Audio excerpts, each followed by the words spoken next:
পৃথিবীতে কয়েকজন পুরুষ আছে এমন যে পুরুষ একজন বিধবা মেয়েকে, ইয়াতিম মেয়েকে বিয়ে করতে পারে? এত সহজ নয়। इसके लिए बहुत बहुत बड़ा दिल रखना जरूरी है मेरे दोस्त। You need to have a broad minded personality. যদি মন বড় না হয় আপনি ডিভোর্সি মেয়েকে বিয়ে করতে পারবেন না। কারণ ডিভোর্সি মেয়েকে বিয়ে করার ক্ষেত্রে সতীত্ব বড় একটা ম্যাটার করে, আসক্তি বড় একটা ম্যাটার করে। এটার ব্যাপারটা সবাই সহ্য করতে পারে না। বাট আপনি ডিভোর্সি মেয়েকে বিয়ে করলেই যে দিতে যাবেন, it is not like that. বরং বেশিরভাগ ক্ষেত্রে দেখা যায় ডিভোর্সি মেয়ের চরিত্র এতটা নষ্ট হয়, এতটা জঘন্য হয়, পুরুষ দেখার পরে অবাক হয়ে যায়, তখন সে হেরে যায়।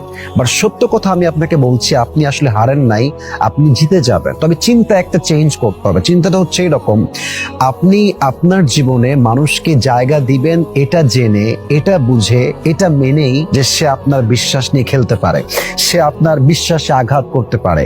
আপনি জাস্ট এইটা ভাববেন যে আমি কাউকে আমার জীবনে ভালোবেসে, মায়া করে, বিশ্বাস করে জায়গা দিয়েছি, এর প্রতিদান সে আমাকে দিবে না, আমার রব আমাকে দিবে ইনশাআল্লাহ। মানুষের থেকে যে expectation, stop it right now.